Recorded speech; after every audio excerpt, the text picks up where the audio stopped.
ये अभी हम अकाउंट्स को समझेंगे। Classification of accounts. Classification of accounts को समझने के लिए पहले हम इसके ट्रेडिशनल अप्रोच को समझेंगे। इसके बाद फिर आप मॉडर्न अप्रोच को हम समझेंगे। तो अकाउंट्स को हम दो भागों में बांटते हैं। एक होता है पर्सनल अकाउंट, एक होता है इम्पर्सनल अकाउंट। पर्सनल यानी कि व्यक्तिगत, इम्पर्सनल यानी कि अव्यक्तिगत। पर्सनल अकाउंट के तीन भाग हो गए: नेचुरल पर्सनल, आर्टिफिशियल पर्सनल और रिप्रेजेंटेटिव पर्सनल। नेचुरल पर्सनल का मतलब कि इसमें उस सभी जिनके नाम हो सकते हैं उनको हम लेते हैं, जैसे कि राम, श्याम, मोहन और भी जो भी नाम होंगे उनको हम, जो नेचुरल पर्सनल का मतलब कि किसी व्यक्ति के नाम से मतलब है, जो भगवान के द्वारा बनाए गए हैं, वैसे व्यक्तियों के अकाउंट जब खोले जाते हैं तो उसे हम नेचुरल पर्सनल अकाउंट के अंतर्गत रखते हैं। दूसरा हुआ आर्टिफिशियल पर्सनल। आर्टिफिशियल पर्सनल में वो सारे नाम आते हैं जो आर्टिफिशियल हैं, यानी कि वो भगवान के द्वारा बनाए नहीं गए हैं, वो एक आदमी के द्वारा बनाए गए हैं। इसमें आर्टिफिशियल पर्सनल अकाउंट में आपकी जितनी कंपनियां हैं, बैंक हैं, ऑर्गेनाइजेशन है, फाइनेंशियल इंस्टीट्यूट हैं, फाइनेंशियल ऑर्गेनाइजेशन है, ये सब आते हैं। इनके जब अकाउंट बनते हैं तब इसे हम आर्टिफिशियल पर्सनल अकाउंट बोलते हैं।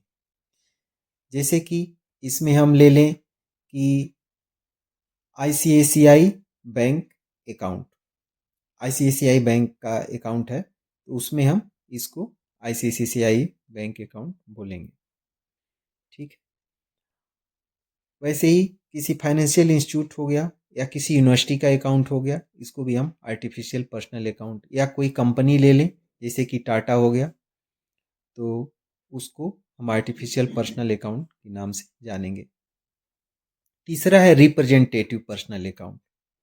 रिप्रेजेंटेटिव पर्सनल अकाउंट में वो ऐसे एक्सपेंसेस होते हैं जिनके किसी के अकाउंट को रिप्रेजेंट किया जाता है, यानी कि किसी को बोला, किसी को निर्देशित किया जाता है, रिप्रेजेंट किया जाता है कि इनका पर्सनल अकाउंट है।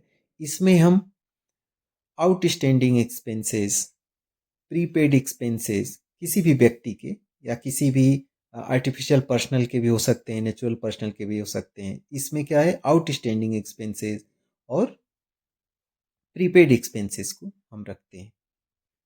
ठीक है। आउटस्टैंडिंग को भी रखते हैं और एडवांस को भी रखते हैं। अब हम आए दूसरे तरफ, इम्पर्सनल अकाउंट। इम्पर्सनल अकाउंट को दो भागों में बांटते हैं, एक है रियल और दूसरा है नॉमिनल। रियल को भी, रियल में क्या, किस रियल अकाउंट में किस में रहते हैं, इसमें टेंजिबल और इनटेंजिबल एसेट्स जो होते हैं उसको हम रखते हैं। नॉमिनल में किसको रखते हैं, ऑल एक्सपेंसेस और रिवेन्यू को रखते हैं।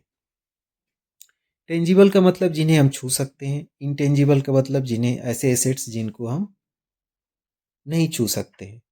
टेंजिबल एसेट्स में आ गए जो भी वस्तुएं हैं, मशीनरी है, ये एसेट्स हैं। लैंड, मशीन, ये सब टेंजिबल एसेट्स में आ गए। और इनटेंजिबल में आ गए जो गुडविल है, पेटेंट है, ये सब इंटेंजिबल एसेट्स में आ गए। ये रियल अकाउंट के अंतर्गत आते हैं।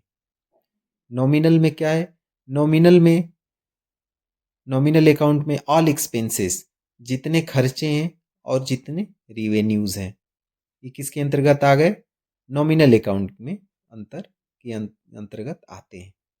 रियल अकाउंट में ये ध्यान रखा जाता है कि रियल अकाउंट में जो बैंक अकाउंट है, बैंक अकाउंट को हम पर्सनल अकाउंट के अंतर्गत रखते हैं, न कि रियल अकाउंट के अंतर्गत। क्योंकि बैंक किसी पर्सन का ही होता है, इसीलिए हम उसको पर्सनल अकाउंट के अंतर्गत रखते हैं। वैसे ही आर्टिफिशियल पर्सनल अकाउंट, ये डेटर्स डेटर्स भी एक तरह से एसेट्स है, लेकिन वो रियल अकाउंट के अंतर्गत नहीं आता है, वो पर्सनल अकाउंट के अंतर्गत आता है। तो इसको हम ध्यान से समझेंगे। ये अभी इसमें कोई पूरी तरह से इसको समझ लेना है, फिर आगे हम दूसरे वीडियो में इसको कंटिन्यू करेंगे। धन्यवाद।